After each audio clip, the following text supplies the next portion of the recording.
आकाशवाणी भोपाल से प्रस्तुत है प्रादेशिक समाचार और देश प्रदेश की तमाम बड़ी खबरें।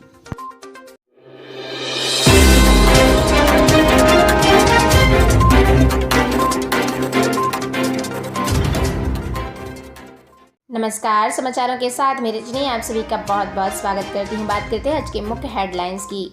मॉर्निंग न्यूज़ ब्रीफ में सबसे पहले आपको बता दें कि देश में 18+ का वैक्सीनेशन हुआ शुरू और साथ ही रूसी वैक्सीन की पहली खेप भारत पहुंची और सीरम के CEO बोले कई CM ने वैक्सीन के लिए धमकाया। साथ ही आज किन किन इवेंट्स पर रहेगी खास नज़र, आगे आपको विस्तारित तौर पर बताया जाएगा। देश दुनिया में बात किया जाए तो आपको बता दें पूनावाला का खुलासा हुआ, भारत में वैक्सीनेशन के लिए भारी दबाव। इसी के साथ रूसी वैक्सीन स्पुतनिक V के 1.5 लाख डोज भारत आए। कोरोना मरीजों के लिए रेमडेसिविर के अलावा और भी ज़रूरी दवाएं हैं और देश में 18+ से ज़्यादा के लोगों का वैक्सीनेशन हुआ शुरू। दिल्ली में तीसरी बार लॉकडाउन बढ़ा और इसी के साथ हाईकोर्ट ने पूछा कि दिल्ली सरकार ने सेना से मदद क्यों नहीं ली। साथ ही राहुल बोले कि देश की स्थिति तूफान में कश्ती जैसी हो रही है। कोरोना से लड़ाई में नेवी ने 7 जंगी जहाज लगाए। इसके साथ आपको बता दें कि मुंबई ने IPL में सबसे बड़ा टारगेट चेंज किया और चेन्नई को भी हराया। वार्नर ने हैदराबाद की कप्तानी छीनी और विलियम्स के पास कमान पहुंची। साथ ही आपको बता दें कि दिल्ली के अस्पताल में ऑक्सीजन की कमी से 12 लोगों की हुई मौत। RJD के पूर्व सांसद मोहम्मद शहाबुद्दीन की कोरोना से हुई मौत और गुजरात के कोविड अस्पताल में आग लगने से 18 लोगों की मौत हुई। बताया जा रहा है कि पहली बार 1.41 लाख करोड़ रुपए GST का होगा कलेक्शन। कोरोना की चैन तोड़ने के लिए भारत में लॉकडाउन फिर हुआ ज़रूरी। साथ ही आपको बता दें आज सुर्खियों में क्या क्या रहने वाला है, विस्तारित तौर पर बताया जाएगा।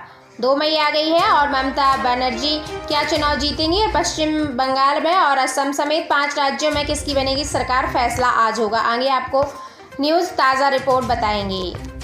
इसी के साथ कोरोना की बात किया जाए तो देश में कोरोना पहली बार 24 घंटे में 3 लाख से ज़्यादा मरीज ठीक हुए और आज 3.92 लाख नए संक्रमित मरीज मिले। कल 4 लाख पॉजिटिव मरीज मिले थे।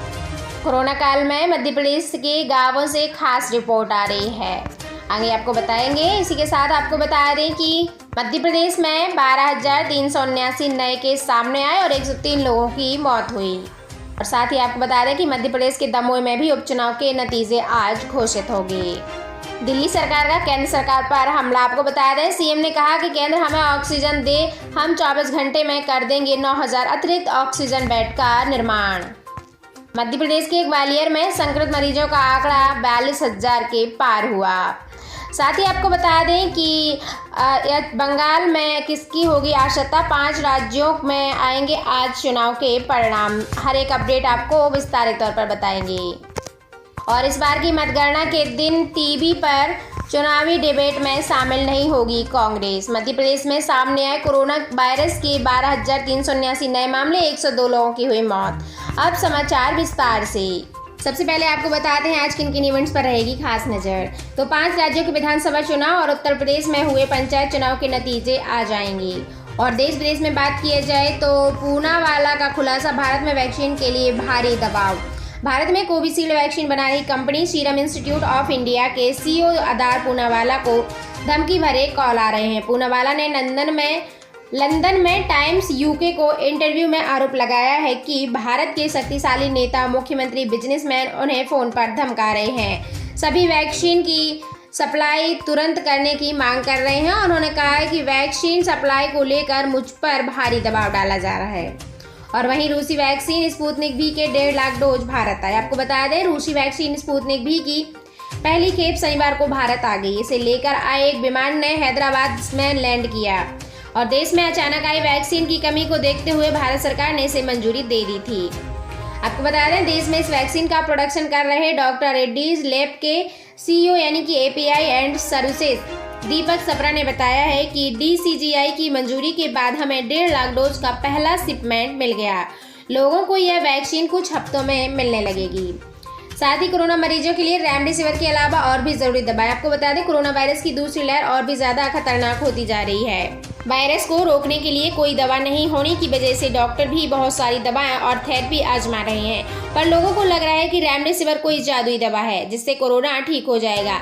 ऐसा नहीं है। इसके अलावा भी कई सारी दवाओं का इस्तेमाल हो रहा है जो इन्फेक्शन के लक्षणों के अनुसार इलाज करने या फिर वायरस को रोकने में काम आ रही हैं। साथ ही आपको बता दें कि देश में आज से 18 प्लस से ज़्यादा के लोगों का वैक्सीनेशन हुआ शुरू। देश में 1 मई से 18 से 44 साल के उम्र के सभी नागरिकों का वैक्सीनेशन होना शुरू हो चुका है और इस बीच 5 भाजपा शासित राज्य जैसे कि मध्य प्रदेश, गुजरात, गोवा, अरुणाचल प्रदेश, कर्नाटक समेत पश्चिम बंगाल, दिल्ली, उड़ीसा, पंजाब, तेलंगाना, आंध्र प्रदेश यानी 11 राज्यों ने वैक्सीनेशन प्रोग्राम तय समय से शुरू करने से इनकार कर दिया है। वहीं केंद्र सरकार का कहना है कि सभी राज्यों में 1 करोड़ से ज़्यादा डोज उपलब्ध कराए जाएं। साथ ही आपको बता दें कि दिल्ली हाईकोर्ट ने दिल्ली सरकार से कहा कि दिल्ली सरकार ने सेना से मदद क्यों नहीं ली। दिल्ली के अस्पतालों में ऑक्सीजन सप्लाई, बेड, दवाओं की कमी को लेकर हाईकोर्ट में सुनवाई हुई। आपको बता दें, इसमें दिल्ली सरकार ने कहा कि राजधानी में बेडों की संख्या 15,000 तक बढ़ाई जा रही है, लेकिन हमारे पास इनके लिए ऑक्सीजन नहीं है। इस पर कोर्ट ने सवाल किया कि दिल्ली सरकार ने अब तक सेना की मदद के लिए कोशिश ही नहीं की।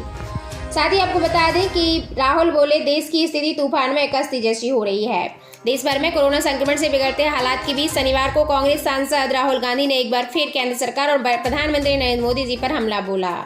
उन्होंने कहा कि देश की हालत बिना जानकारी तूफान में तैरती कश्ती जैसी हो गई है। जब केस घटे तब पीएम ने क्रेडिट लिया, हालात बिगड़े तो राज्यों के दोष दे रहे हैं। उन्होंने मोदी पर तंज कसते हुए कहा है कि सही मायने में लोगों को आत्मनिर्भर बनाया जा रहा है।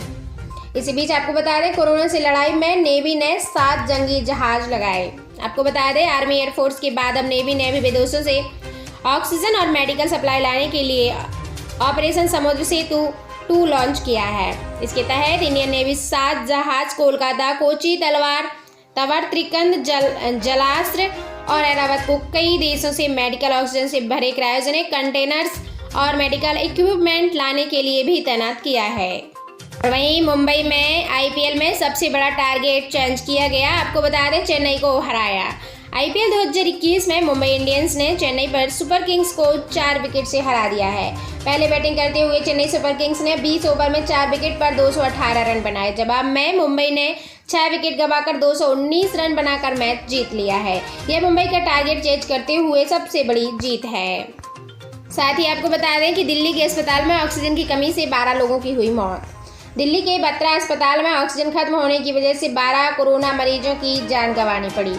हाईकोर्ट में सुनवाई के दौरान अस्पताल की तरफ से बताया गया कि 1 घंटे से भी ज़्यादा समय तक ऑक्सीजन की सप्लाई नहीं थी। इस वजह से कोरोना मरीजों की मौत हो गई। मरने वालों में डॉक्टर भी शामिल थे और आपको बता दें, अस्पताल में 307 मरीज भी भर्ती थे। और वहीं आपको बता दें, आरजेडी के पूर्व सांसद मोहम्मद साहबुद्दीन की कोरोना से हुई मौत। आपको बता दें, बिहार के सीवान से आरजेडी सांसद रहे बाहुबली नेता मोहम्मद साहबुद्दीन का शनिवार सुबह कोरोना से निधन हो गया है। साहबुद्दीन पर 30 से ज़्यादा केस दर्ज थे। तिहाड़ के डीजी द्वारा मीडिया को भेजे गए संदेश में कहा गया कि दिल्ली के डीडीयू अस्पताल में भर्ती मोहम्मद साहबुद्दीन का कोरोना से निधन हो गया है।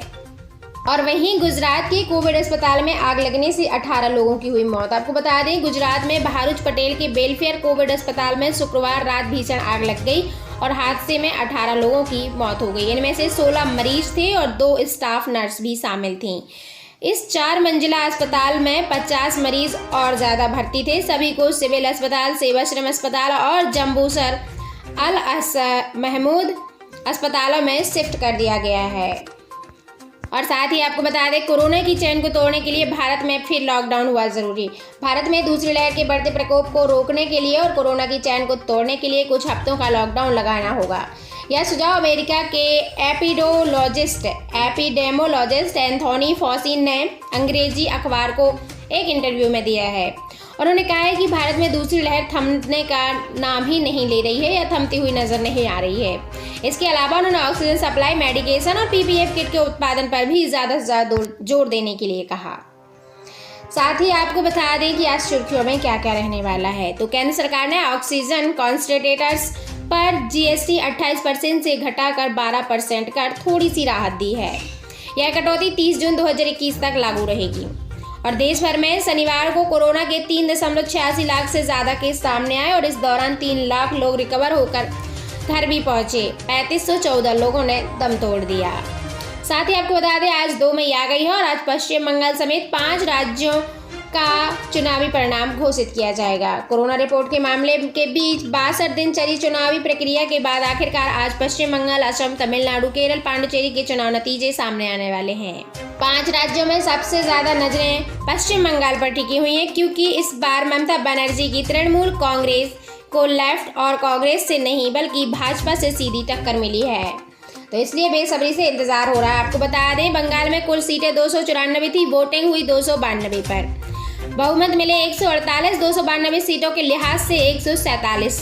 और पिछली बार कौन जीता था तो तृणमूल कांग्रेस जीती थी और अब इस बार भी सबसे ज़्यादा नजरें पश्चिम बंगाल पर ही टिकी हुई हैं। आगे आपको हम बताएंगे जैसे ही इसके चुनाव नतीजे घोषित हो जाते हैं, आपको विस्तारित तौर पर बताएंगे। फिलहाल इसका अभी जो है चल रहा है, जनगणना चल रही है, तो जैसे ही कुछ देर बाद चुनाव के नतीजे घोषित होते हैं उसकी जानकारी आपको इसी चैनल के माध्यम से मिल जाएगी। साथ ही देश में कोरोना की बात किया जाए तो पहली बार 24 घंटे में 3 लाख से ज़्यादा मरीज ठीक हुए, लेकिन कल जो हालात थे 4 लाख पॉजिटिव मरीज मिले थे। आज जो है 3 लाख लोग घर होकर वापस स्वस्थ होकर घर गए और बाकी 3501 लोगों की मौत हुई। इसी के साथ आपको बता दें देश में कोरोना महामारी के 24 घंटे में आंकड़े। बीते 24 घंटे में कुल नए केस सामने आए 3.92 लाख। बीते 24 घंटे में कुल मौतें हुई 3684। बीते 24 घंटे में कुल ठीक हुए 3.8 लाख और अब तक कुल संक्रमित मरीज हो चुके 1.95 करोड़। अब तक ठीक हो चुके 1.59 करोड़। अब तक कुल मौतें हुई 2.15 लाख और अभी इलाज करा रहे मरीजों की संख्या है 33.43 लाख। देश भर में शुक्रवार को 15 करोड़ 48 लाख लोगों को वैक्सीनेशन की पहली और दूसरी डोज दी गई। आज से देश में 18 से 45 साल के सभी उम्र वालों को वैक्सीनेशन देने की शुरुआत होगी। इसी के साथ हम आपको बता दें कि इन राज्यों में कैसा हाल है। तो यहाँ महाराष्ट्र में शनिवार को 63,282 लोग संक्रमित पाए गए, जिसमें से 61,326 लोग रिकवर होकर घर गए और 802 लोगों की मौत हुई। उत्तर प्रदेश में बात किया जाए तो शनिवार को 30,180 लोग संक्रमित पाए गए, जिसमें से 38,826 लोग रिकवर होकर घर गए और 304 लोगों की मौत हो गई। दिल्ली की बात किया जाए तो देश की राजधानी दिल्ली में शनिवार को 25,219 लोग कोरोना पॉजिटिव पाए गए, जिसमें 27,000 लोग ठीक होकर घर गए और 412 लोगों की मौत हो गई। मध्य प्रदेश में बात किया जाए तो 12,379 लोग कोरोना पॉजिटिव पाए गए पिछले 24 घंटे में और 14,562 लोग ठीक होकर घर भी गए और 102 लोगों की मौत हो गई। कोरोना काल में मध्य प्रदेश के गांवों से खास रिपोर्ट आ रही है। आपको बता दें सागर होशंगाबाद में संक्रमित और संदिग्ध मरीजों का खेत आइसोलेशन। ग्वालियर के सारसपुरा में 75% लोगों ने वैक्सीन लगवाया। और इसी के साथ आपको बता दें कि अब मध्य प्रदेश में 17 मई तक सुबह 6 बजे तक रहेगा टोटली लॉकडाउन। कोरोना के बढ़ते मामलों को देखते हुए सरकार ने ये लिया बड़ा फैसला। कहा कि अब मध्य प्रदेश के जबलपुर सहित सभी जिलों में 17 मई तक टोटली लॉकडाउन रहेगा। और वहीं आपको बता दें मध्य प्रदेश में उपचुनाव के नतीजे आज घोषित होंगे। फिलहाल अभी इसकी जनगणना चल रही है। और इसी के साथ आपको बता दें कि मतगणना सुबह आज 8 बजे से शुरू होकर 3 कमरों में शुरू होगी और 10 बजे तक इसका रुझान भी आ जाएगा। आपको 10 बजे तक परिणाम भी बता दिया जाएगा कि कहां पर कौन सी जो है सत्ता जीती है। इसी के साथ दिल्ली सरकार का केंद्र पर हमला। सीएम ने कहा कि केंद्र हमें ऑक्सीजन दे, हम गए 24 घंटे में 9,000 अतिरिक्त ऑक्सीजन बेड का निर्माण कर देंगे।